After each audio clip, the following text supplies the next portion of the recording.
উঠানা এসে বললো ওনারও তো 15-16 বছর দেখি নাই, এই প্রশ্ন জাগে না কি জাগে না?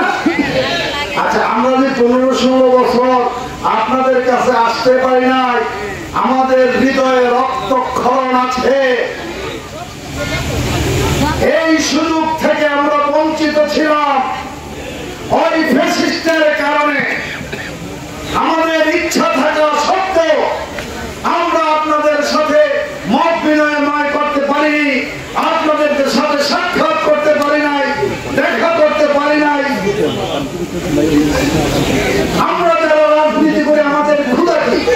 আমাদের ক্ষুধা হলো মানুষের সাথে দেখা করা, মানুষের সাথে কথা বলা, এটাই হলো আমাদের রাজনৈতিক ক্ষুধা। সুতরাং এই 17 বছর আমরা যারা রাজনীতি করে আমরা ক্ষুধার্ত ছিলাম, ভুক্ত ছিলাম, তার কারণ আমরা আপনাদের সাথে দেখা করবার সুযোগ থেকে বঞ্চিত ছিলাম। মহান রব্বুল আলামিন সুযোগ করে দিয়েছে আপনাদের সাথে দেখা করবার, মত বিনিময় করবার, সেজন্য রব্বুল আলামিনের দরবারে শুকরিয়া আদায় করতে হবে না? আচ্ছা, একটা কথা বাংলাদেশে খুব বেশি প্রচলিত, যে বাংলাদেশের নারীরা, মা বোনেরা নাকি ধানের শীষ বেশি পছন্দ করে। তোমরা মা বোনেরা বলেন, কথা কি সত্য? সত্য। আপনারা সকলে ধানের শীষ পছন্দ করেন। এই যে আপনারা ধানের শীষ পছন্দ করেন, এটা আমাদের সাথে সাথে আমাদের নেতা উপলব্ধি করতে পারছেন। কারণ এই যে ব্যানারে লেখা তারেক রহমান ঘোষিত 31 দফা কর্মসূচি, এটা কিন্তু গত 10 দিন 15 দিন 20 দিন আগে শুরু হয় নাই, এটা শুরু হয়েছে বেশ অনেক দিন আগে থেকে। তা আমরা এই 31 দফা কর্মসূচির কাজ নিয়ে করতেছি সারা নক্ষত্রমায়, সারা বাংলাদেশে। ওই নন্দলালপুর বাজারে, কালীপুর বাজারে, বেলকুলি বাজারে, সুদাসপুর বাজারে, সেঙ্গাচের বাজারে, আনন্দ বাজারে ঘুরা ঘুরা আমরা 31 দফার লিফলেট বিতরণ করতেছি, যেটা কিছুক্ষণ পরে আপনারাও পাবেন, সকলে আপনাদের সকলের হাতে পৌঁছে যাবে। এই লিফলেটটা আমরা বাজারে বাজারে বিতরণ করতেছি। নেতারা আপনারা 31 দফা কর্মসূচির কতটুকু করলেন?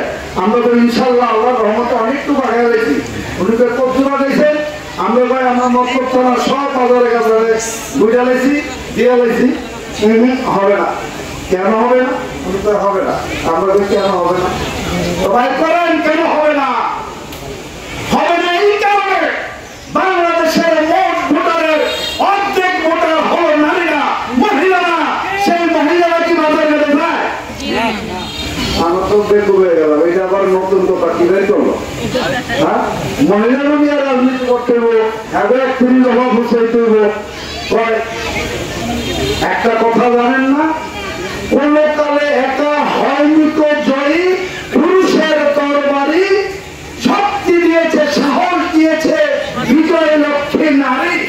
সুতরাং সেই নারীদেরকে বাদ দিয়া, নারীদেরকে বাদ দিয়া পুরুষের বিজয় অর্জিত কখনই কোন কালে এই পৃথিবীতে হয়নি।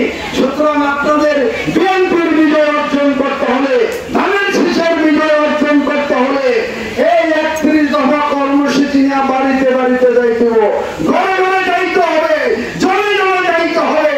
সুতরাং সে কারণে ওনার পরামর্শ, ওনার নির্দেশনায় এই কর্মসূচি নিয়ে আমরা মক্কর থানার সকল বাড়িতে বাড়িতে যাচ্ছি। তারই অংশ হিসাবে আজকে আমরা এই নবরকান্দিতে এসেছি। আপনারা বিএনপিকে ভালোবাসেন, ধানের শীষকে ভালোবাসেন। আপনাদের এই ভালোবাসায় আমরা প্রেরণা পাই, শক্তি পাই, সাহস পাই, আমরা উদ্দীপ্ত হই, আমাদের মধ্যে উদ্দীপনা জেগে ওঠে। সুতরাং এই ভালোবাসা নিয়ে আমরা আগামী দিনে সামনের দিকে এগিয়ে যেতে চাই। আমরা এই মতপথার সকল গ্রামে গিয়ে এই মহিলাদেরকে বিএনপির পক্ষে, ধানের শীষের পক্ষে একটা নারী জাগরণ করতে চাই, একটা নারীদের বিপ্লব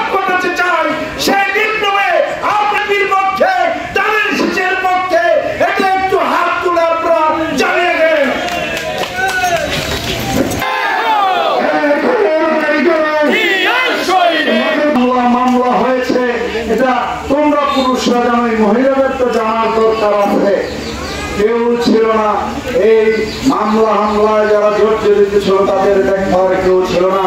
আমাদের নেতাই তার সাধ্যমতো চেষ্টা করেছে ওই মামলা হামলায় আক্রান্ত নেতা কর্মীর পাশে দাঁড়াতে। কিছুকাল ওনাকে আত্মগোপনে থাকতে হয়েছে এই সরকারের রোশনালে পড়ে। সেই সময় ওনার সহধর্মিণী ইঞ্জিনিয়ার স্বামী, যার নাম এখানে লেখা আছে, ওনারও আজকের সবাই থাকবার কথা ছিল। ভবিষ্যতে সময় পেলে ওনাকেও আপনাদের কাছে নিয়ে আসবো, আপনাদের সামনে নিয়ে আসবো।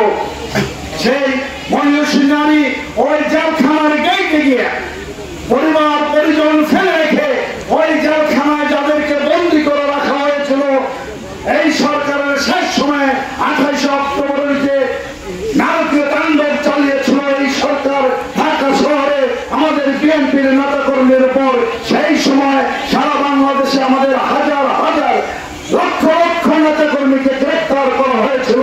সেই সময় আমাদের এই মাত্র দক্ষিণের যে সকল নেতা কর্মীরা গ্রেফতার হয়েছিল তাদেরকে বারবার উনি ছুটি গিয়েছিলেন দেখবার জন্য, ওনার সাধ্য মতো তাদের পাশে দাঁড়াবার জন্য। সুতরাং তোমরা যে আরেকটা মিছিল দাও দুঃসময়ের যারা